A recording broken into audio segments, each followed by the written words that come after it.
बाबासाहेब भाऊसाहेब मुसमाडे यांचा आज अर्ज दाखल केलेला आहे। त्यानंतर इतर ज्या खालील जागा आहेत नगरसेवकांच्या, तिथं सर्व जागांसाठी आम्ही फॉर्म भरलेले आहेत। काही जागांवर शिंदे गटाचे उमेदवार नाही अशी चर्चा आहे, त्याबद्दल काय सांगता? नाही, आमच्याकडे सर्व जागांवर आम्ही फॉर्म भरलेले आहेत, परंतु आमची तयारी बघून विरोधकांच्या पायाखालची वाळू आत्ताच सरकलेली आहे। त्याच्यामुळं बऱ्याच आमच्या जे काही होते इच्छुक किंवा फॉर्म भरलेले त्यांच्यावर वेगवेगळे प्रयोग करण्यात आले। म्हणजे आमचा पॅनल कसा लंगडा होईल हा विरोधकांनी आतापासूनच त्याची हे करण्यात आली, परंतु तशा ह्या गोष्टींना आम्ही काही घाबरत नाही। तुम्ही दबाव तंत्र असो किंवा इतर ज्या काही खेळी केल्या, घराघरात उमेदवारी वाटल्या आमच्या इच्छुकांच्या किंवा आमच्या उमेदवारांच्या घराघरात ज्या फॉर्म भरून घेतले, आज 100-100 जे फॉर्म भरले गेले ते का भरले गेले की फक्त पुढच्या पार्टीला उमेदवार मिळू नये म्हणून।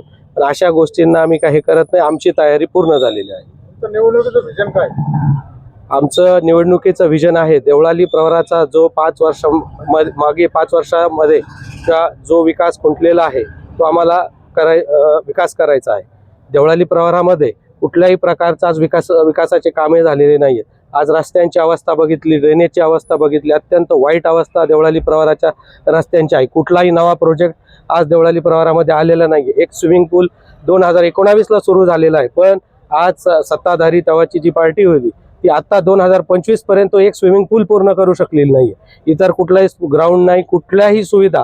आज तुम्ही जे गार्डन्स आहेत मुलांचे, ज्येष्ठांचे जे गार्डन आहे त्याची अवस्था बघितली तर देवळाली प्रवराची अवस्था अतिशय बिकट केली गेली। विरोधकांकडून 22 जुलैचा नारा दिला जातोय, नाही, तो नारा का दिला गेला की त्यांचे जे काय हे आहेत, त्यांचे उमेदवार आहेत किंवा त्यांचे जे कार्यकर्ते आहेत त्यांना फक्त प्रोत्साहन देण्यासाठी ते करण्यात आलं।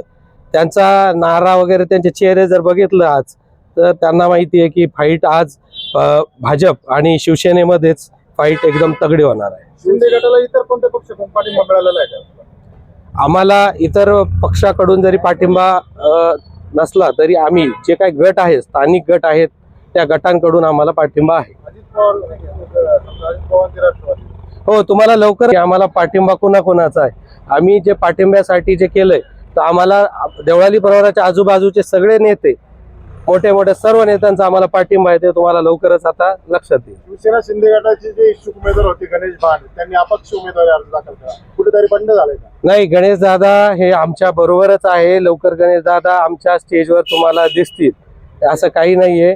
त्यांची पण इच्छा होती, अजूनही काही 2-3 इच्छुक होते, परंतु पक्षाने जे काही वरून निर्णय दिला तो आम्हाला सर्वांना निर्णय मान्य राहील।